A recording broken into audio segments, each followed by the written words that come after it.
ഗൗരവാണി പ്രചാരിണി നിർവിശേഷ ശൂന്യവാദി പാശ്ചാത്യ ദേശകാരിണി ജയ ശ്രീ കൃഷ്ണ ചൈതന്യ പ്രഭു നിത്യാനന്ദ ശ്രീ അദ്വൈത ഗദാധര ശ്രീവാസാദി ഗൗരഭക്തവൃന്ദ ഹരേ കൃഷ്ണ കൃഷ്ണ കൃഷ്ണ ഹരേ ഹരേ ഹരേ രാമ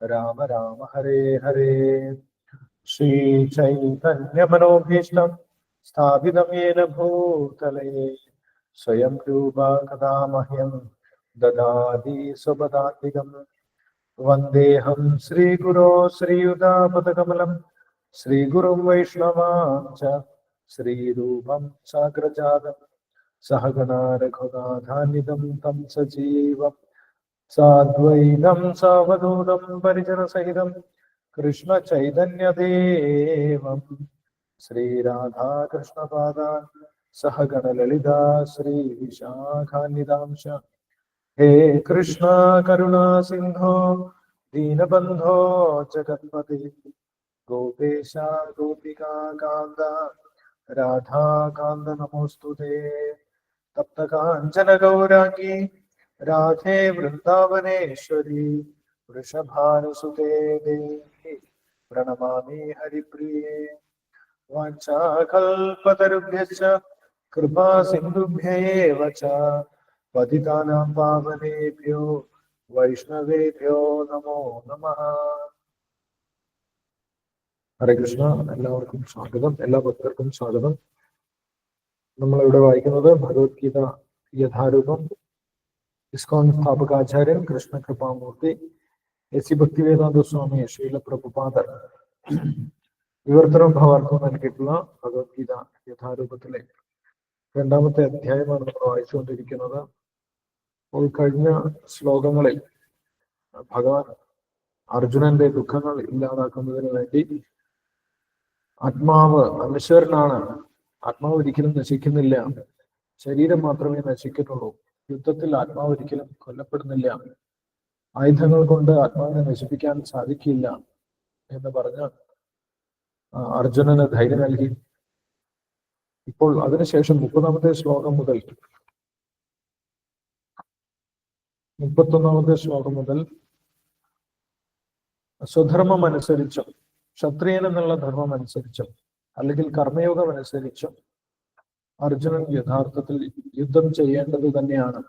യുദ്ധത്തിൽ നിന്ന് പിന്മാറിപ്പോകുന്നത് ഒരു ക്ഷത്രിയൻ എന്നുള്ള നിലയ്ക്ക് യോജിച്ചതല്ല, അത് ക്ഷത്രിയന്റെ ധർമ്മമല്ല.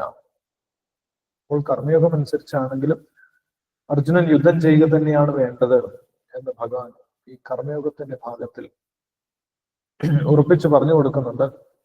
കഴിഞ്ഞ ശ്ലോകത്തിൽ നമ്മൾ വായിച്ചിട്ടുണ്ടായിരുന്നു, സ്വധർമ്മമഭിചാവേറ്റ്യ ന വികമ്പിതമർ അർഹതി ധർമ്യാദി യുദ്ധാശ്രയോ അന്യത് ക്ഷത്രിയസ്യ ന വിദ്യതേ. സ്വധർമ്മം അനുസരിച്ച് നോക്കുകയാണെങ്കിലും സമൂഹത്തിലെ നമ്മുടെ കടമ, ഓരോ വ്യക്തിയുടെയും സാമൂഹിക നിലവാരം അനുസരിച്ചുള്ള കടമ, വർണ്ണാശ്രമ ധർമ്മം അനുസരിച്ചുള്ള കടമ നോക്കുകയാണെങ്കിലും അർജുനൻ ക്ഷത്രിയൻ എന്നുള്ള നിലയ്ക്ക് യുദ്ധം ചെയ്യുക തന്നെയാണ് വേണ്ടത്. യുദ്ധം ചെയ്യാതിരിക്കുന്നത് ക്ഷത്രിയൻ ഒരിക്കലും യോജിച്ചതല്ല എന്ന് ഭഗവാൻ പറഞ്ഞു കൊടുത്തു. ധർമ്യാദി യുദ്ധാശ്രയോ അന്യത് ക്ഷത്രിയസ്യ ന വിദ്യതേ. യുദ്ധം ഒഴിവാക്കി പോവുക, യുദ്ധത്തിൽ നിന്ന് ഒളിച്ചോടി പോവുക, യുദ്ധത്തിൽ നിന്ന് പിന്മാറുക, ഇതൊന്നും ക്ഷത്രിയനെ യോജിച്ചതല്ല. അതുകൊണ്ട് അർജുനൻ യുദ്ധം ചെയ്യുന്നില്ല എന്നുള്ള തീരുമാനം ശരിയല്ല എന്ന് ഭഗവാൻ ഇവിടെ വ്യക്തമാക്കി കൊടുക്കുന്നുണ്ട്. അപ്പോൾ ഇനി യുദ്ധം ചെയ്തു കഴിഞ്ഞാൽ ഉണ്ടാകുന്ന അതിന്റെ പരിണിത ഫലത്തിനെ കുറിച്ച് അർജുനൻ ദുഃഖിച്ചിട്ടുണ്ടായിരുന്നു. അർജുനൻ അതിനെക്കുറിച്ച് ചിന്തിച്ചിട്ടുണ്ടായിരുന്നു. യുദ്ധം നടന്നു കഴിഞ്ഞാൽ ഒരു ശ്രേയസ്സും ഉണ്ടാവുകയില്ല, എല്ലാം വിപരീതമാണ് സംഭവിക്കാൻ പോകുന്നത് എന്ന് അർജുനൻ പറഞ്ഞിട്ടുണ്ടായിരുന്നു. നശ്രേയോ അനുപശ്യാമി അത്വാ സ്വജനമാഹവേ. എന്റെ ബന്ധുക്കളെ യുദ്ധത്തിൽ കൊല്ലുന്നത് കൊണ്ട് ഒരു പ്രയോജനമില്ല, അത് ശ്രേയസ്കരമല്ല, അത് നല്ലതല്ല, അതുകൊണ്ട് ഒരു നന്മയും ഞാൻ കാണുന്നില്ല എന്ന് അർജുനൻ പറഞ്ഞിട്ടുണ്ടായിരുന്നു. നച്ച ശ്രേയോന പശ്യാമി അത്വാ സ്വജനമാഹമേ ന കാംക്ഷേ വിജയം കൃഷ്ണ നച്ചരാജന സുഖാനിച്ച. ഒരു ശ്രേയസ്സും യുദ്ധം കൊണ്ടുണ്ടാക്കാൻ പോകുന്നില്ല എന്നാണ് അർജുനൻ പറഞ്ഞിരുന്നത്. അർജുനന്റെ ആ വാദത്തിനെ ഭഗവാന്റെ അഭിപ്രായം കൊണ്ട് ഖണ്ഡിക്കുന്നുണ്ട് അടുത്ത ശ്ലോകത്തിൽ. ഒരു ശ്രേയസ്സും ഉണ്ടാവില്ല എന്നാണ് അർജുനൻ പറഞ്ഞത്. പക്ഷെ യുദ്ധം ചെയ്യുന്നത് കൊണ്ടുണ്ടാകുന്ന ശ്രേയസ് എന്താണ് എന്ന് ഭഗവാൻ ഇവിടെ പറഞ്ഞു കൊടുക്കുന്നുണ്ട് 32ാമത്തെ ശ്ലോകത്തിൽ. നമുക്ക് 32ാമത്തെ ശ്ലോകം വായിക്കാം. യദൃച്ഛയാ ശോഭപന്നം സ്വർഗദ്വാരം അപാവൃതം സുഖിന ക്ഷത്രിയാ പാർത്ഥ ലഭന്തേ യുദ്ധം ഈദൃശം. യഥാർത്ഥത്തിൽ യുദ്ധം എന്ന് പറയുന്നത് നല്ലൊരു അവസരമാണ് എന്നാണ് ഭഗവാൻ പറഞ്ഞു കൊടുക്കുന്നത്. എന്തിനുള്ള അവസരമാണ് എന്ന് നമുക്ക് നോക്കാം. വിവർത്തനത്തിലും ഭാവാർത്ഥത്തിലും ശ്രീലപ്രബോധര കാര്യങ്ങൾ വിശദീകരിക്കുന്നുണ്ട്. നമുക്കത് വായിക്കാം. വിവർത്തന ഭാവാർത്ഥം വായിച്ചതിന് ശേഷം ഡിസ്കസ് ചെയ്യാം. ഹരേ കൃഷ്ണ പ്രഭുജി, വായിക്കട്ടെ പ്രഭുജി? ഹരേ കൃഷ്ണ. ഉഷ മാതാജി വായിക്കാം. ഹരേ കൃഷ്ണ. ഹരേ കൃഷ്ണ. താങ്ക് യു പ്രഭു. ഹരേ കൃഷ്ണ. ശ്ലോകം 32. യഥിർച്ഛയാ ചോപപന്നം സ്വർഗദ്വാരാമപാകൃതം സുഖിന്നാ ക്ഷത്രിയാ പാർത്ഥ ലഭത്തെ യുദ്ധമീദൃശം. അർത്ഥം. പാർത്ഥ, ഹേ പാർത്ഥ. അർത്ഥം വേണ്ട പ്രഭു? ഹരേ കൃഷ്ണ. വിവർത്തനം ഭാവാർത്ഥം വായിച്ചു.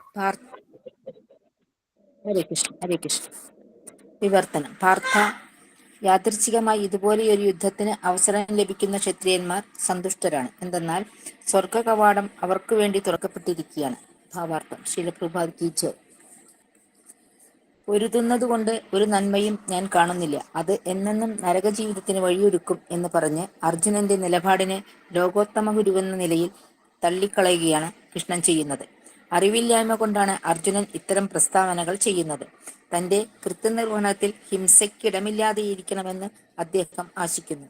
ഒരു ക്ഷത്രിയൻ യുദ്ധരംഗത്ത് അഹിംസാ തൽപരനായി നിൽക്കുക എന്നത് വിഡ്ഢികളുടെ തത്വശാസ്ത്രമാണ്. വ്യാസപിതാവായ പരാശര മഹർഷി പരാശര സ്മൃതി എന്ന തന്റെ നീതി സംഹിതയിൽ ഇപ്രകാരം പറയുന്നു: ക്ഷത്രിയോ ഹി പ്രജാരക്ഷൻ ശസ്ത്രപാണീ പ്രദണ്ഡയൻ നിർജിത പരസൈന്യാദി ചിതീം ധർമ്മേണ പാലയേത്. ക്ഷത്രിയന്റെ ധർമ്മം പ്രജകളെ ക്ലേശങ്ങളിൽ നിന്നും രക്ഷിക്കലാണ്. അതിനുവേണ്ടി നിയമാനുസൃതമായി അയാൾക്ക് ഹിംസയുടെ മാർഗം അവലംബിക്കാം. അങ്ങനെ ശത്രുക്കളുടെ സൈന്യഫലത്തെ ജയിച്ചിട്ട് മതപ്രമാണങ്ങളെ മുൻനിർത്തി ലോകം ഭരിക്കണം. ഏതു വിധം ആലോചിച്ചാലും അർജുനൻ പോരിൽ നിന്നും ഒഴിഞ്ഞു മാറുന്നത് ന്യായീകരിക്കാൻ വയ്യ. ശത്രുക്കളെ ജയിച്ചാൽ അദ്ദേഹത്തിന് രാജാവായി കഴിയാം. യുദ്ധത്തിൽ മരിച്ചാലാകട്ടെ തനിക്കായി തുറക്കപ്പെട്ട സ്വർഗ കവാടങ്ങളിലൂടെ ഉപരിലോകങ്ങൾ പോകാം. രണ്ടു വിധമായാലും ഈ യുദ്ധം അദ്ദേഹത്തിന്റെ നന്മ. Krishna Prabhuji. Thank you Prabhuji. Hare Krishna. Hare Krishna. Thank you Usha Mataji. Hare Krishna.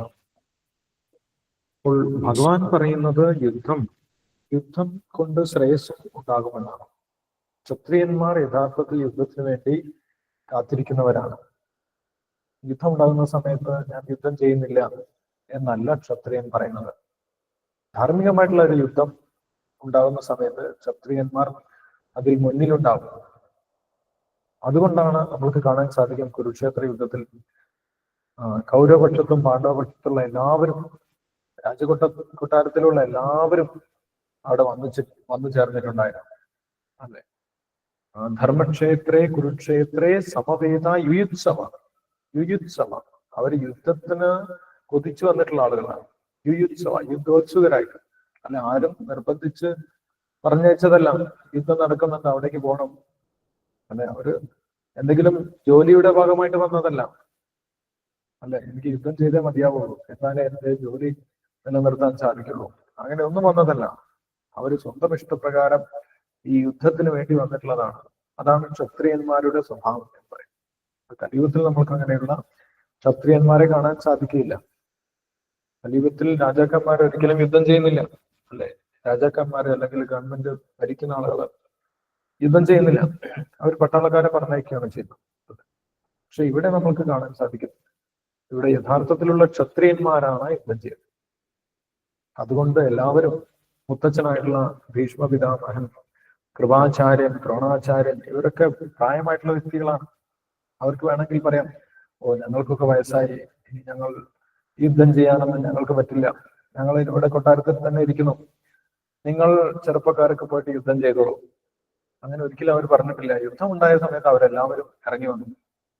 Bhishma പിതാമഹൻ, അതേപോലെ ചെറിയ കുട്ടികൾ വന്നു. 16 വയസ്സുള്ള അഭിമന്യു വന്നു. അവരൊക്കെ കുട്ടികളാണ്. ഞങ്ങൾ 16 വയസ്സായിട്ടുള്ളൂ, ഞങ്ങൾക്ക് പ്രായപൂർത്തിയായിട്ടില്ല, ഞങ്ങൾ യുദ്ധം ചെയ്യാനൊന്നുമില്ല, നിങ്ങൾ മുതിർന്ന ആളുകൾ പോയിട്ട് യുദ്ധം ചെയ്താൽ മതി എന്ന് അവർ പറഞ്ഞില്ല. കാരണം ആ ഒരു ക്ഷത്രിയ വീര്യം നമുക്ക് കാണാൻ സാധിക്കും.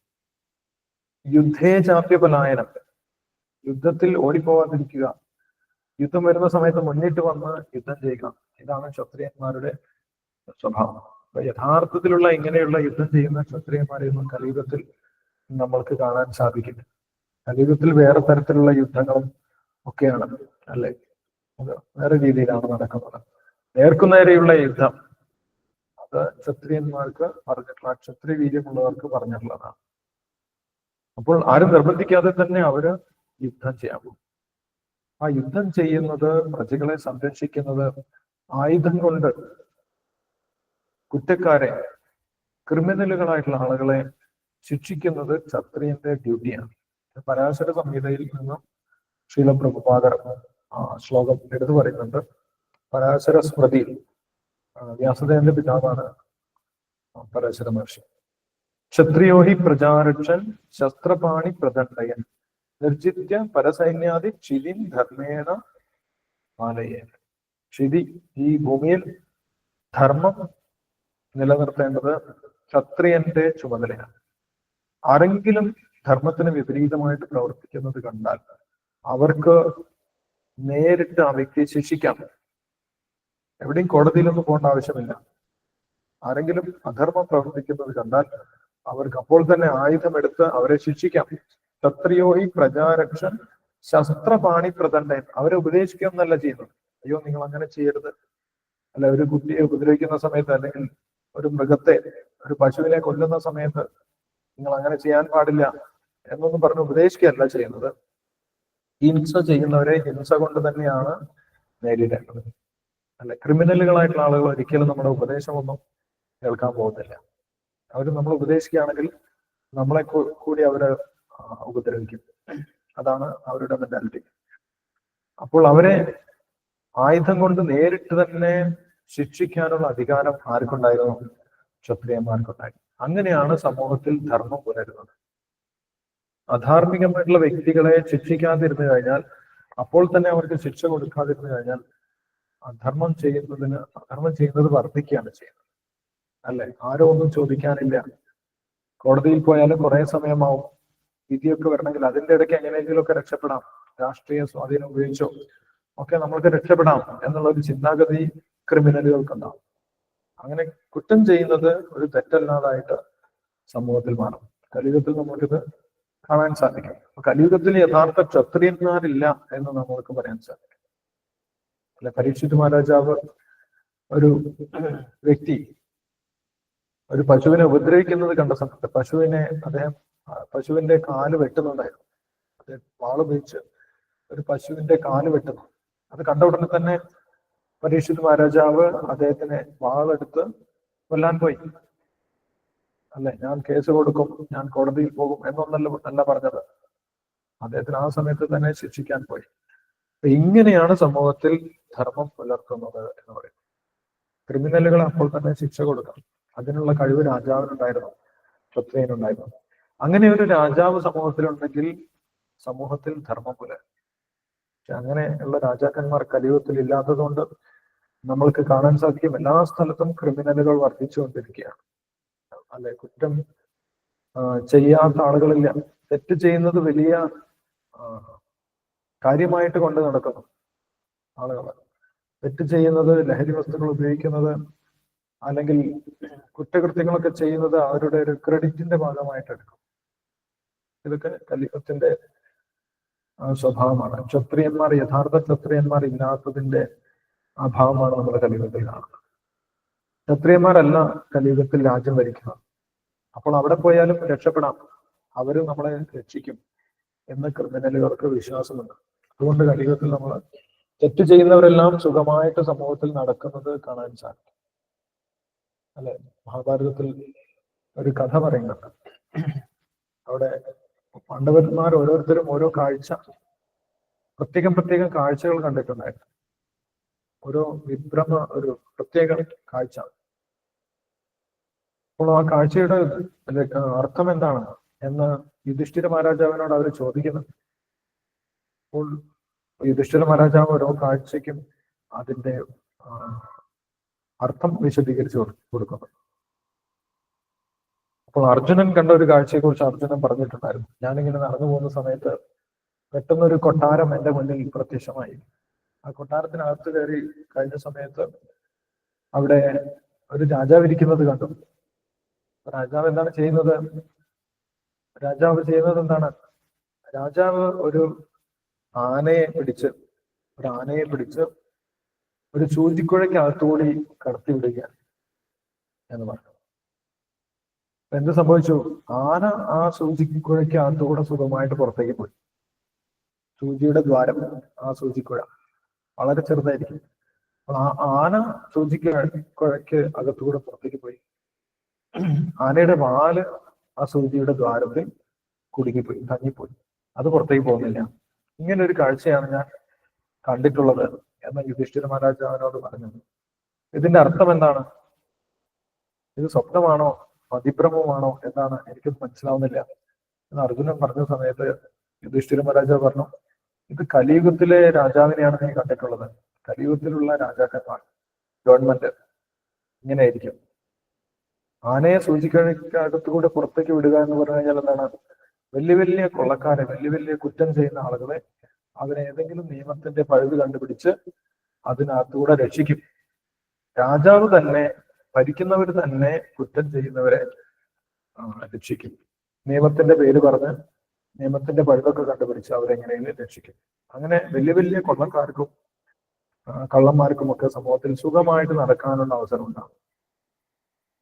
അപ്പോൾ പിന്നെ ആ വാല് എന്താണ് കുടുങ്ങിക്കിടക്കുന്നത്? അത് സാധാരണ ജനങ്ങളാണ്, അല്ലെ? സാധാരണ ജനങ്ങൾക്ക് നിയമത്തിന്റെ പഴുതിലൂടെ രക്ഷപ്പെടുന്നത് വലിയ ബുദ്ധിമുട്ടാണ്. ചെറിയ എന്തെങ്കിലും നിയമകാര്യങ്ങൾ നടക്കണമെങ്കിൽ അവർക്ക് ആ നിയമത്തിന്റെ പഴുതിലൂടെ പുറത്തു കിടക്കാൻ സാധിക്കും.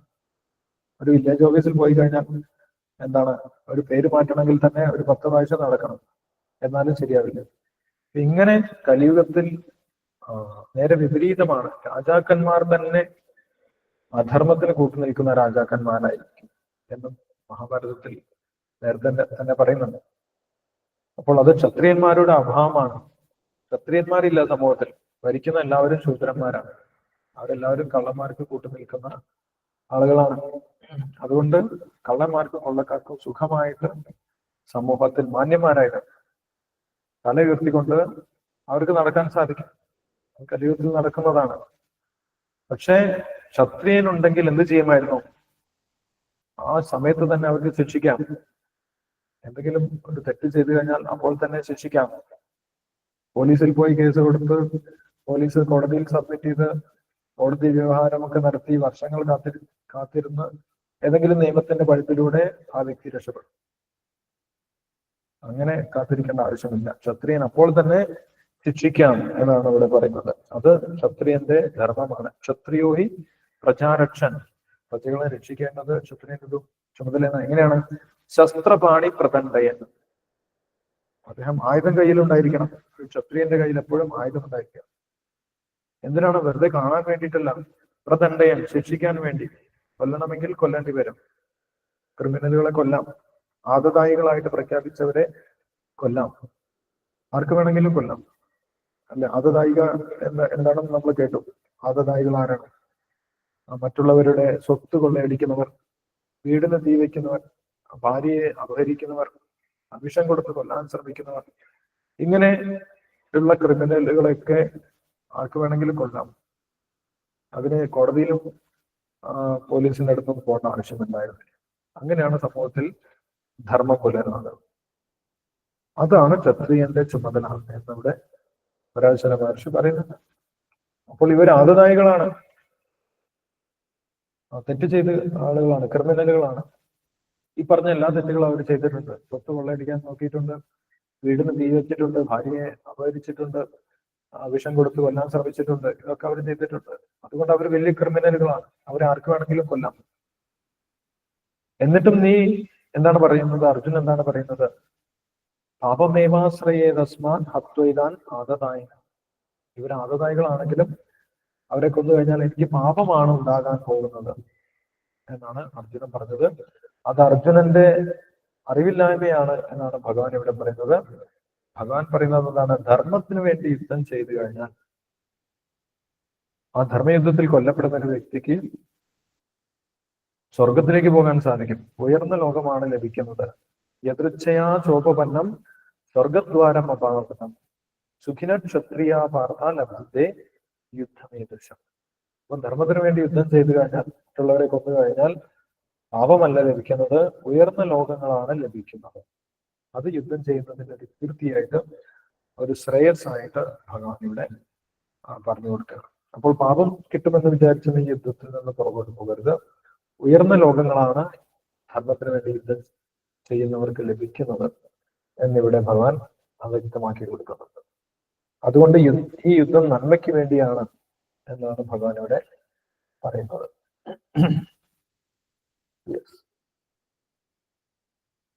അടുത്ത ശ്ലോകം കൂടി നമുക്ക് വായിക്കാം. അതിനുശേഷം സംശയങ്ങൾ എന്തെങ്കിലും ഡിസ്കസ് ചെയ്യാം. അത ചേത്വം ധർമ്മ്യം സംഗ്രാമം ന കരിഷ്യസി തത് സ്വധർമ്മം കീർത്തിഞ്ച യുക്ത്വാ പാപം അവാപ്സ്യസി. അത ചേത്വം ഇമം ധർമ്മ്യം സംഗ്രാമം ന കരിഷ്യസി തത് സ്വധർമ്മം കീർത്തിഞ്ച യുക്ത്വാ പാപം അവാപ്സ്യസി. നീ പറഞ്ഞു യുദ്ധം ചെയ്താലാണ് പാപം ഉണ്ടാകാൻ പോകുന്നത്.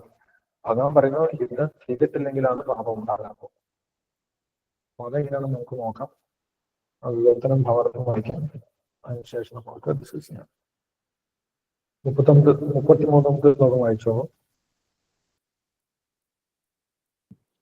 കൃഷ്ണ പ്രഭുജി. വായിക്കുന്നത്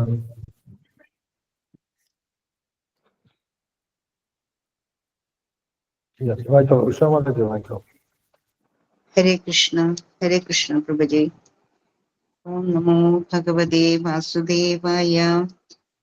അഥ ചേത്വമിമം ധർമ്മ്യം സംഗ്രാമം ന കരിഷ്യസി തഥാ സ്വധർമ്മം കീർത്തിം ച ഹിത്വാ പാപമവാപ്സ്യസി. അല്ല ധാർമ്മികമായ ഈ സമരം നീ ചെയ്യുന്നില്ലെങ്കിലോ സ്വന്തം കടമ നിറവേറ്റാതിരുന്നത് കൊണ്ട് നീ തീർച്ചയായും പാപം കയ്യേൽക്കും. യുദ്ധവീരനെന്ന നിന്റെ യശസ് നഷ്ടപ്പെടുകയും ചെയ്യും. ഭാവാർത്ഥം. ശ്രീല പ്രഭുപാദ് ജയ്.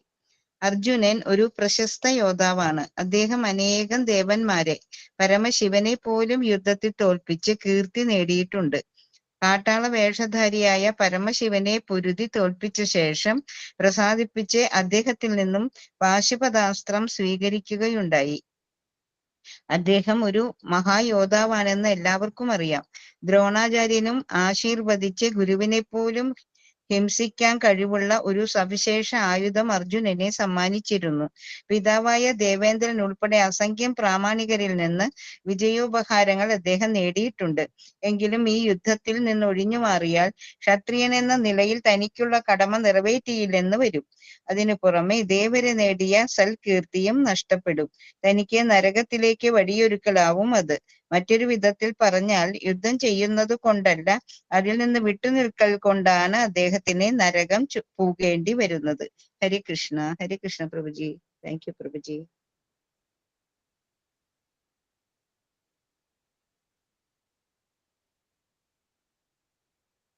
ഹരേ കൃഷ്ണ പ്രഭുജി.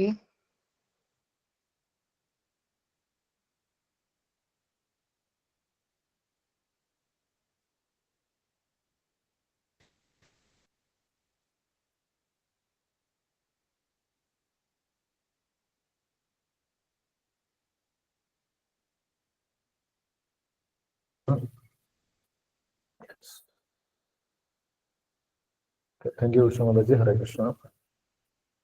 അപ്പോൾ ഇവിടെ ഭഗവാൻ പറയുന്നത് യുദ്ധം ചെയ്യാതിരിക്കുന്നത് കൊണ്ടല്ല,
ഹരേ കൃഷ്ണ. കേൾക്കുന്നുണ്ടോ? കേൾക്കുന്നുണ്ട് പ്രഭുജി, കേൾക്കുന്നുണ്ട്. ഹരേ കൃഷ്ണ. ഓക്കെ. അപ്പോൾ അർജുനൻ പറഞ്ഞത് യുദ്ധം ചെയ്യുന്നത് കൊണ്ടാണ് എനിക്ക് പാപം ഉണ്ടാകുന്നത് എന്നാണ്. പക്ഷെ ഇവിടെ ഭഗവാൻ പറയുന്നു, ഇത് നിന്റെ ധർമ്മമായതുകൊണ്ട്, ക്ഷത്രിയൻ എന്നുള്ള നിലയ്ക്ക് നിന്റെ ധർമ്മമായതുകൊണ്ട് യുദ്ധം ചെയ്യാതിരുന്നാലാണ് അത ചേത്തും ഇമം ധർമ്മ്യം സംഗ്രാമം ന കരിഷ്യസി. യുദ്ധം, ഈ സംഗ്രാമം എന്ന് പറഞ്ഞു കഴിഞ്ഞാൽ ഈ യുദ്ധം ന കരിഷ്യസി, അത് ചെയ്തിട്ടില്ലെങ്കിലാണ് എന്തുണ്ടാകുന്നത്? പാപം അവാപ്സ്യസി, നിനക്ക് പാപം ഉണ്ടാകാൻ പോകുന്നത്. കാരണം എന്താണ്? നീ നിന്റെ ധർമ്മം ചെയ്യുന്നില്ല. അല്ല, ഒരു പട്ടാളക്കാരൻ യുദ്ധരംഗത്ത് പറയാണ്, ഞാൻ യുദ്ധമൊന്നും ചെയ്യുന്നില്ല, ശത്രുക്കൾ എന്നെ കൊന്നോട്ടെ എന്ന് പറഞ്ഞു കഴിഞ്ഞാൽ എങ്ങനെ ഉണ്ടാവും? അദ്ദേഹത്തിന്റെ ജോലി പോകും. അല്ല, അദ്ദേഹം ആ ജോലിക്ക് യോജിച്ചവനല്ല എന്ന് പറയും. അതുപോലെ അദ്ദേഹത്തിന്റെ ആ കീർത്തിയും അദ്ദേഹത്തിന്റെ പ്രശസ്തിയൊക്കെ പോകും. അതേപോലെ നിനക്കും സംഭവിക്കുമെന്നാണ് പറയുന്നത്. നിന്റെ ധർമ്മമായതുകൊണ്ട് ഈ ക്രിമിനലുകളെ കൊല്ലേണ്ടത് നിന്റെ ഡ്യൂട്ടിയാണ്, ധർമ്മമാണ്. അത് ചേത്തുമെന്നും ധർമ്മ്യം സംഗ്രാമം, ധാർമ്മികമായിട്ടുള്ള യുദ്ധം, സാധാരണ യുദ്ധമല്ല. ആരുടെയെങ്കിലും ഉറങ്ങിക്കിടക്കുന്ന ആളുകളുടെ തലയിൽ പോയി ബോംബിടുന്നതല്ല ഈ യുദ്ധം. യുദ്ധത്തിന് വന്നിട്ടുള്ളവരാണ്, എതിർപക്ഷത്തിലുള്ളവര് അധാർമികരാണ്. അതുകൊണ്ട് ധാർമ്മികമായിട്ടുള്ള യുദ്ധം നീ ചെയ്യുന്നില്ലെങ്കിലാണ് നിനക്ക് പാപം ഉണ്ടാകുന്നത്. അപ്പൊ ഒന്ന്, ക്ഷത്രിയൻ എന്നുള്ള നിലയ്ക്ക് നീ യുദ്ധം ചെയ്യാതിരുന്നത് കൊണ്ട് പാപം ഉണ്ടാവും. മറ്റൊരു കാര്യം, ഇത് ഭഗവാന്റെ കൂടി നിർദ്ദേശമാണ്. ഭഗവാൻ പറഞ്ഞു, തസ്മാത് ഉത്തിഷ്ഠ കൗന്ദയ യുദ്ധായ കൃതനിശ്ചയ, യുദ്ധം നീ ചെയ്യണം എന്നാണ് എന്റെ നിർദ്ദേശം എന്ന് ഭഗവാൻ പറഞ്ഞിട്ടുണ്ടായിരുന്നു. അപ്പോൾ ഭഗവാന്റെ നിർദ്ദേശം പാലിച്ചിട്ടില്ലെങ്കിലും എന്ത് സംഭവിക്കും? പാപമുണ്ടാകും. അപ്പൊ രണ്ടു തരത്തിൽ നോക്കുകയാണെങ്കിലും അർജുനന് പാപമുണ്ടാകുന്നത് എപ്പോഴാണ്? ഭഗവാന്റെ നിർദ്ദേശമായിട്ടുള്ള യുദ്ധം ചെയ്യാതിരിക്കുന്നത് കൊണ്ടും ക്ഷത്രിയൻ എന്നുള്ള കടമ നിറവേറ്റാത്തത് കൊണ്ടും യുദ്ധം ചെയ്തിട്ടില്ലെങ്കിലാണ് പാപമുണ്ടാകുന്നത് എന്നുള്ള കാര്യം ഭഗവാൻ വ്യക്തമായിട്ട് പറഞ്ഞു കൊടുത്തു. ചില പ്രഭാഷണങ്ങളൊക്കെ നമ്മൾ കേട്ടിട്ടുണ്ട്. ഭഗവാൻ യഥാർത്ഥത്തിൽ അർജുനോട് യുദ്ധം ചെയ്യാനല്ല പറഞ്ഞിട്ടുള്ളത് എന്നൊക്കെ. പക്ഷെ ഭഗവാൻ ഇവിടെ വളരെ വ്യക്തമായിട്ട് തന്നെയാണ് പറയുന്നത്, യുദ്ധം ചെയ്തിട്ടില്ലെങ്കിലാണ് നിനക്ക് പാപമുണ്ടാകുന്നത്. കാരണം ഇത് ധാർമ്മികമായിട്ടുള്ള യുദ്ധമാണ്. നിനക്ക് പാപം ഉണ്ടാകുക മാത്രമല്ല, നിന്റെ സമൂഹത്തിലുള്ള യശസ്, നിന്റെ പേര്, യുദ്ധവീരൻ എന്നുള്ള ആ പേരൊക്കെ അർജുനന്റെ പേരില്ലാതെയാവും. അത് സ്വധർമ്മം കീർത്തിഞ്ച ഹിത്വാ പാപമാവാംസി, കീർത്തിയും ഇല്ലാതാകും എന്നാണ് പറയുന്നത്. അപ്പോൾ ഭഗവാന്റെ ഭക്തന്റെ എല്ലാ കാര്യങ്ങളും നോക്കുന്നുണ്ട്. അല്ല, ആത്മീയമായിട്ടുള്ള ഉയർച്ചയെ കുറിച്ച് മാത്രമല്ല ഭഗവാൻ പറയുന്നത്, ഭൗതികമായിട്ട് പോലും നിനക്ക് നിലനിൽപ്പില്ലാതാവും. ഭൗതികമായിട്ട് നിന്റെ പേരുകളൊക്കെ, നിന്റെ കീർത്തി നഷ്ടപ്പെടും. ഭഗവാൻ ശ്രേയസ്, ഭഗവാന്റെ ഭാഗത്തു നിന്നുണ്ടാവുന്ന ശ്രേയസ് എന്ന് പറയുന്നത് എല്ലാ തരത്തിലുമുള്ള ഉയർച്ചയാണ്. നീ ഭൗതികമായിട്ട് നശിച്ചു പോയിട്ട് ആത്മീയമായിട്ട് ഉയരണം എന്ന് ഭഗവാൻ പറയുന്നില്ല. ഭൗതികമായിട്ടും നിനക്ക് നഷ്ടമാണ് ഉണ്ടാകാൻ പോകുന്നത്. നിന്റെ കീർത്തി നഷ്ടപ്പെടാൻ പോവുകയാണ് ചെയ്യുന്നത്. കാരണം നീ മഹാദേവനോട് പോലും യുദ്ധം ചെയ്തിട്ടുള്ള വ്യക്തിയാണ് ഭാവതൃശ്ശിലെ പ്രബോധനം അല്ലെ. ആ മഹാദേവനോട് പോലും പൊരുതി മഹാദേവനെ പ്രസാദിപ്പിച്ച് പാശുപതാസ്ത്രം നേടിയിട്ടുള്ള വ്യക്തിയാണ്. ഞങ്ങൾ കാസർഗോഡ് പുസ്തക വിതരണത്തിന് പോയ സമയത്ത് ഈ മഹാദേവനുമായിട്ടുള്ള പൊരുതിയിട്ടുള്ള അർജുനന്റെ കഥയാണ്. കിരാട വേഷത്തിൽ, കിരാത രൂപത്തിൽ വന്നിട്ടുള്ള മഹാദേവന്റെ ചരിത്രമാണ് അവിടെ എല്ലാ ഫലങ്ങളിലും പറയുന്നത്. അവിടെ വലിയ വലിയ മഹാദേവ ക്ഷേത്രങ്ങൾ, കാസർഗോഡ് അടൂര്, അതേപോലെ മധൂര്, പിന്നെ മല്ലികാർജുന ക്ഷേത്രം. ഇവിടെയൊക്കെ മല്ലികാർജുന ക്ഷേത്രത്തിലാണ് അർജുനൻ മഹാദേവന്റെ ലിംഗം ഉണ്ടാക്കി മഹാദേവനെ പ്രാർത്ഥിച്ചതെന്ന് പറയും. അതേപോലെ അടൂർ മഹാദേവ ക്ഷേത്രം, മഹാലിംഗേശ്വര ക്ഷേത്രം, അവിടെ പോയി കഴിഞ്ഞാൽ നമുക്ക് അർജുന തീർത്ഥം കാണാം. അർജുനൻ അവിടെ വെച്ച് ആണ് പാശുപതാസ്ത്രം കൊടുത്തിട്ടുള്ളത് എന്നാണ് പറയുന്നത്. അപ്പോൾ പാശുപതാസ്ത്രം ലഭിച്ചതിന് ശേഷം മഹാദേവനെ ആരാധിക്കുന്നതിന് വേണ്ടി വീണ്ടും അർജുനൻ മണ്ണുകൊണ്ട് അവിടെയുള്ള തീർത്ഥത്തിൽ നിന്ന് മണ്ണെടുത്ത് ശിവലിംഗം ഉണ്ടാക്കി പൂജിച്ചിട്ടുണ്ടായിരുന്നു എന്ന് പറയും. അർജുനൻ ഉണ്ടാക്കിയിട്ടുള്ള മഹാദേവന്റെ ആ വിഗ്രഹം, ആ ശിവലിംഗം നമുക്ക് ഇപ്പോഴും അവിടെ പോയി കഴിഞ്ഞാൽ കാണാൻ സാധിക്കും. അവിടെ എല്ലാ സ്ഥലത്തിന്റെ പേരും ഈ ഒരു ലീലയുമായിട്ട് ബന്ധപ്പെട്ടതാണ്. അല്ലെ, ബദിയെടുക്ക, ബന്തെടുക്ക എന്നൊക്കെയാണ് അവിടെ സ്ഥലത്തിന്റെ പേര്. ബദിയെടുക്ക എന്ന് പറഞ്ഞു കഴിഞ്ഞാൽ ഹന്തി എടുക്ക, ഹന്തി എന്ന് പറഞ്ഞു കഴിഞ്ഞാൽ പന്നി വീണ സ്ഥലം. ഉരുട് മഹാദേവനും അർജുനും യുദ്ധം ചെയ്യുന്ന സമയത്ത് ഉരുണ്ട് വീണ സ്ഥലം. ഇങ്ങനെ എല്ലാ സ്ഥലത്തിലും അവിടെ ഈ ഒരു ലീലയുമായിട്ട്, മഹാദേവനും അർജുനുമായിട്ട് നടന്ന ലീലയുമായിട്ട് ബന്ധപ്പെട്ട കഥകൾ നമ്മൾ എല്ലാ സ്ഥലത്തും പോയപ്പോഴും അവിടെ കേൾക്കാൻ സാധിച്ചിട്ടുണ്ടായിരുന്നു. കാസർഗോഡ് പോയ സമയത്ത് അവിടെയുള്ളവർക്ക് അതിനെ കുറിച്ച് കൂടുതലായിട്ട് അറിയാൻ സാധിക്കും. അപ്പൊ ഇവിടെ അങ്ങനെ മഹാദേവനോട് പോലും യുദ്ധം ചെയ്ത് കീർത്തി നേടിയിട്ടുള്ള വ്യക്തിയാണ് അർജുനൻ. അപ്പോൾ യുദ്ധത്തിൽ നിന്ന് പുറകോട്ട് പോയി കഴിഞ്ഞാൽ അർജുനൻ പേടിച്ചു പോയി എന്നാണ് പറയുന്നത്, അല്ലെ? അർജുനൻ എല്ലാവരോടും ഉള്ള കാരുണ്യം കൊണ്ട് പോയി, യുദ്ധത്തിൽ നിന്ന് വിട്ടുപോയി എന്ന് ആരും പറയാൻ പോകുന്നില്ല. അർജുനൻ പേടിച്ച് യുദ്ധത്തിൽ നിന്ന് പോയി എന്നാണ് എല്ലാവരും പറയുക. അതുകൊണ്ട് നിന്റെ പേര് മുഴുവൻ നഷ്ടപ്പെടുന്നു എന്നാണ് ഭഗവാൻ പറയുന്നത്. എന്താണ് നിന്നെ കുറിച്ച് മറ്റുള്ളവർ പറയാൻ പോകുന്നത്? അതും ഭഗവാൻ എടുത്തു പറഞ്ഞു കൊടുക്കുന്നുണ്ട് അടുത്ത ശ്ലോകത്തിൽ. അകീർത്തിഞ്ചാതി ഭൂതാനി കഥയിഷ്യന്തിത്തെ അവ്യയാം സംഭാവിതസ്യ ചാര്യതിർ മരണാത് അതിരിച്ചതേ. അകീർത്തിഞ്ചാതി ഭൂതാനി കഥയിഷ്യന്തിത്തെ അവ്യയാം. നീ യുദ്ധത്തിൽ നിന്ന് പോയി കഴിഞ്ഞാൽ ആളുകളൊന്നും നിന്നെ മഹത്വപ്പെടുത്തുകയല്ല ചെയ്യുക, നിന്നെ ആളുകൾ കുറ്റപ്പെടുത്തിക്കൊണ്ടാണ് സംസാരിക്കാൻ പോകുന്നത് എന്നാണ് പറയുന്നത്. എന്താണെന്ന് നമുക്ക് വിവർത്തനം ഭാവാർത്ഥം വായിക്കാം, അതിനുശേഷം നമുക്ക് ഡിസ്കസ് ചെയ്യാം. 2 ശ്ലോകങ്ങൾ വായിച്ചോളൂ, 34-35 ശ്ലോകങ്ങൾ വായിച്ചോളൂ. അപ്പൊ അതിൽ രണ്ടിലും അർജുനൻ യുദ്ധത്തിൽ നിന്ന് വിട്ടുപോയി കഴിഞ്ഞാൽ ജനങ്ങൾ എന്താണ് അർജുനെ കുറിച്ച് പറയുക എന്ന് ഭഗവാൻ മുൻകൂട്ടി അർജുനന് പറഞ്ഞു കൊടുക്കുന്നതാണ്, അല്ലേ? അത് നമുക്ക് വായിക്കാം. 34-35 ശ്ലോകങ്ങൾ വായിച്ചോളൂ. ഹരേ കൃഷ്ണ.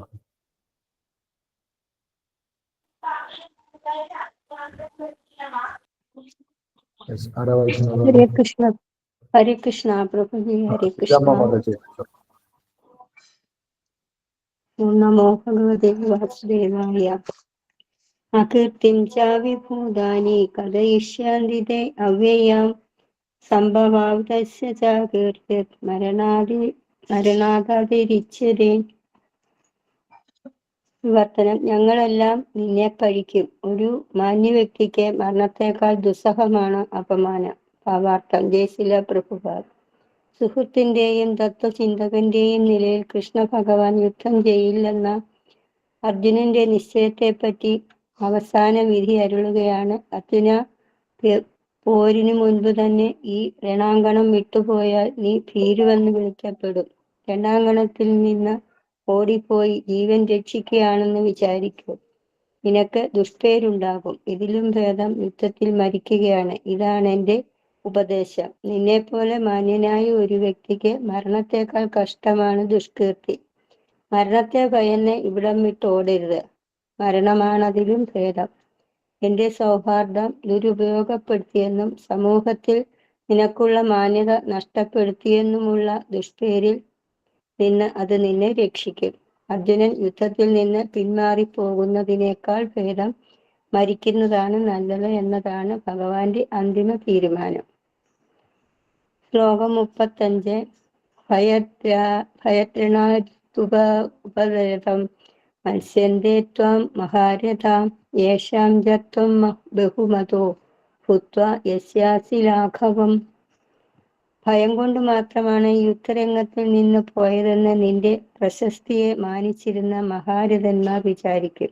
അങ്ങനെ അവർ നിന്നെ നിസ്സാരനായി കരുതും. ഭാവാർത്ഥം. ജയശില പ്രഭുപാദ്. ശ്രീകൃഷ്ണ ഭഗവാൻ അർജുനനോട് തന്റെ തീരുമാനം തുടർന്ന് പറയുന്നു. ദുര്യോധനൻ, കർണൻ മുതലായ മഹാരഥന്മാർ നീ ഭയപ്പെട്ടാണ് സ്ഥലം വിട്ടതെന്നേ കരുതുകയുള്ളൂ. മറിച്ച് സ്വന്തം മുത്തച്ഛനോടും സോദരനോടുമുള്ള കനിവ് കൊണ്ടാണെന്ന് ഓർക്കാനിടയില്ല. തന്റെ ജീവൻ രക്ഷിക്കാൻ വേണ്ടിയാണ് നീ പോയതെന്ന് അനുമാനിച്ച് നിന്നെക്കുറിച്ച് അവർക്കുള്ള മതിപ്പ് അത്രയും നശിക്കുകയും ചെയ്യും. ഹരേ കൃഷ്ണ. ഹരേ കൃഷ്ണ. ഹരേ കൃഷ്ണ. Thank you Leela Mataji. ഹരേ കൃഷ്ണ. അപ്പോൾ ഭഗവാൻ പറയുന്നത് ഭഗവാന് മുൻകൂട്ടി പറയാൻ സാധിക്കും അല്ലെ? ആളുകൾ ഇതിനെ കുറിച്ച് എന്താണ് പറയാൻ പോകുന്നത്, ഭഗവാന് മുൻകൂട്ടി നടക്കാൻ പോകുന്ന കാര്യം അറിയാം. അത് ഭഗവാൻ തന്നെ പറയുന്നുണ്ട്. വേദാഹം സമതീതാനി വർത്തമാനാനി ചാർജുന ഭവിഷ്യാണി ച ഭൂതാനി. ഭവിഷ്യം, ഭാവിയിൽ എന്താണ് സംഭവിക്കാൻ പോകുന്നത് എന്ന് ഭഗവാൻ അറിയാം. അതുകൊണ്ട് ഭഗവാൻ പറഞ്ഞു, നീ യുദ്ധം ചെയ്തിട്ടില്ലെങ്കിൽ ആളുകൾ നിന്നെ കുറിച്ച് എന്താണ് പറയാൻ പോകുന്നത്? അകീർത്തിഞ്ചാപി ഭൂതാനി കഥയിഷ്യന്തിലേ അവ്യയാം സംഭാവിതസ്യ ചാകീർത്തിർ മരണ അകിരിച്ചത്. നിന്നെ കുറിച്ച് മോശമായിട്ടാണ് ആളുകൾ സംസാരിക്കുക. അകീർത്തി, നിനക്ക് അകീർത്തി ഉണ്ടാകുന്ന രീതിയിലാണ് ജനങ്ങൾ സംസാരിക്കാൻ പോകുന്നത്. അല്ലാതെ നിന്നെ ഒരിക്കലും ആളുകൾ നിന്റെ മഹാമനസ്കതയൊന്നും ആളുകൾ കാണാൻ പോകുന്നില്ല. അവർ നിന്നെ കുറിച്ച് മോശമാണ് സംസാരിക്കാൻ പോകുന്നത്. അങ്ങനെ മാന്യമായിട്ടുള്ള ഒരു വ്യക്തിക്ക് ആളുകൾ മോശമായിട്ട് പറഞ്ഞു കഴിഞ്ഞാൽ അത് മരണത്തിനേക്കാൾ കഷ്ടമാണ് എന്നാണ് ഭഗവാൻ പറയുന്നത്. അല്ലെ, മാന്യനായിട്ടുള്ള ഒരു വ്യക്തിക്ക് മറ്റുള്ളവർ ദ്വേഷിച്ച് പറഞ്ഞു കഴിഞ്ഞാൽ അത് വലിയ ഡിസ്റ്റർബൻസ് ഉണ്ടാക്കുന്നത്. അല്ല, അതിനെന്തെങ്കിലും അവർ പരിഹാരം ചെയ്യും. അങ്ങനെ ആളുകൾ പറയാൻ പാടില്ല എന്ന് പറഞ്ഞുകൊണ്ട് അവർ പരിഹാരം ചെയ്യും. അല്ലെ, കലിയുഗത്തിലുള്ള ആളുകളെ പോലെയല്ല, തൊലിക്കട്ടി ഉള്ള ആളുകളല്ല. കലിയുഗത്തില് എന്ത് പറഞ്ഞു കഴിഞ്ഞാലും കുഴപ്പമില്ല. അല്ലെ, എത്ര ദ്വേഷിച്ച് പറഞ്ഞു കഴിഞ്ഞാലും അത് കുഴപ്പമില്ല, അത് സാധാരണമാണ്. അങ്ങനെയല്ല മാന്യനായിട്ടുള്ള ഒരു വ്യക്തി എന്നാണ് ഭഗവാൻ പറയുന്നത്. മാന്യനായിട്ടുള്ള വ്യക്തി ഇങ്ങനെ ജനങ്ങളൊക്കെ മോശമായിട്ട് പറഞ്ഞുകൊണ്ട് സമൂഹത്തിൽ ജീവിക്കുന്നതിനേക്കാൾ നല്ലത്, ജനങ്ങളുടെയൊക്കെ പഴികേട്ട് ജീവിക്കുന്നതിനേക്കാൾ നല്ലത് എന്താണ്? മരിക്കുന്നതാണ് നല്ലത്. അതാണ് മാന്യത എന്നാണ് ഭഗവാൻ പറയുന്നത്. സംഭാവിത ജാഗ്രത മരണാ അതിരിച്ചത്. മരണമാണ് അതിനേക്കാൾ നല്ലത് എന്നാണ് ഭഗവാൻ പറയുന്നത്. അല്ലെ, ജനങ്ങളൊക്കെ നിന്നെ കുറിച്ച് വളരെ മോശമായിട്ട് പറഞ്ഞു, നീ അതൊന്നും കുഴപ്പമില്ല, അത് സാരമില്ല എന്ന് പറഞ്ഞ് ജീവിക്കുന്നത് മാന്യതയില്ല എന്നാണ് ഭഗവാൻ പറയുന്നത്. മരണമാണ് അതിനേക്കാൾ നല്ലത്. ആളുകൾ എന്താണ് പറയാൻ പോകുന്നത്? ഭയാദ്രണാത് ഉപരതം മത്സ്യന്റെ ത്വം മഹാരഥ യേശാം ചത്രം ബഹുമതോ ഭൂത്വാ യാസസി ലാഘവം. നീ പേടിച്ചിട്ടാണ് യുദ്ധത്തിൽ നിന്ന് പോയത് എന്ന് പറയും. അല്ലെ, നീ നിന്റെ ബന്ധുക്കളോടുള്ള കാരുണ്യം കൊണ്ടാണ് യുദ്ധത്തിൽ നിന്ന് പോയതെന്ന് ആരും പറയാൻ പോകുന്നില്ല. എല്ലാരും എന്ത് പറയും? നീ പേടിച്ച് യുദ്ധത്തിൽ നിന്ന് പോയതാണെന്ന് പറയും. അതാണ് ആളുകള് പറയാൻ പോകുന്നത്. അപ്പൊ ആളുകൾ പറയുന്നത് യാഥാർത്ഥ്യമായിക്കൊള്ളണമെന്നില്ല. അവരുടെ ഒരു സങ്കല്പം വെച്ചിട്ടാണ് അവർ പറയുന്നത്. പലരും കാര്യങ്ങൾ ഊഹിച്ചാണ് പറയുന്നത്. അപ്പൊ അവരെന്താ പറയാൻ പോകുന്നത്? നീ പേടിച്ചിട്ട് യുദ്ധത്തിൽ നിന്ന് പോയതാണെന്ന് പറയും. അല്ലേ, അപ്പൊ എന്ത് സംഭവിക്കും? അതോടുകൂടി നിന്റെ വിലയില്ലാതായിട്ട് മാറും. ഭൂത്വാ യാസസി ലാഘവം. നീ ഒരു നിസാരനാണെന്ന് എല്ലാവരും വിചാരിക്കും. അതുവരെ അർജുനൻ എന്ന് പറഞ്ഞു കഴിഞ്ഞാൽ എല്ലാവർക്കും ഭയമാണ്. അല്ലെ, ഭീമാർജുന സമായുധി എന്നാണ് ദുര്യോധനൻ തന്നെ പറഞ്ഞത്. ഭീമനെ പോലെയും അർജുനനെ പോലെയും യുദ്ധം ചെയ്യുന്നവരാണ് എൻ്റെ ഇവിടെ വന്നിട്ടുള്ള പാണ്ഡവപക്ഷത്തുള്ള എല്ലാവരും. ഭീമാർജുന സമായുധി, അങ്ങനെയാണ് ദുര്യോധനൻ പോലും പറഞ്ഞിട്ടുള്ളത്. അപ്പൊ അവർക്കൊക്കെ ഉള്ളില് അർജുനോട് വലിയ ആരാധനയുണ്ട്. അതൊക്കെ നഷ്ടപ്പെടും. നീ ഒരു നിസാരനാണ്, നീ ഒരു സാധാരണ വ്യക്തിയാണ് എന്നവര് വിചാരിക്കും എന്നാണ് പറഞ്ഞത് ഭഗവാൻ പറയുന്നത്. അപ്പോൾ അത് നിനക്ക് യോജിച്ചതല്ല. ഈ സമൂഹത്തിൽ നിൽക്കാൻ പോലും നിനക്ക് യോജിച്ചതല്ല. ആത്മാവിന്റെ കാര്യമൊക്കെ വിട്ടേക്ക്. നിനക്ക് സമൂഹത്തിൽ നല്ല രീതിയിൽ ജീവിക്കാൻ പോലും കഴിയില്ല യുദ്ധത്തിൽ നിന്ന് വിട്ടുപോയി കഴിഞ്ഞാൽ ആണ് ഭഗവാൻ ഇവിടെ അർജുനനോട് പറയുന്നത്. അർജുനൻ ഭഗവാന്റെ ഭക്തനായതുകൊണ്ട് എല്ലാ തരത്തിലുമുള്ള ഉയർച്ചയെ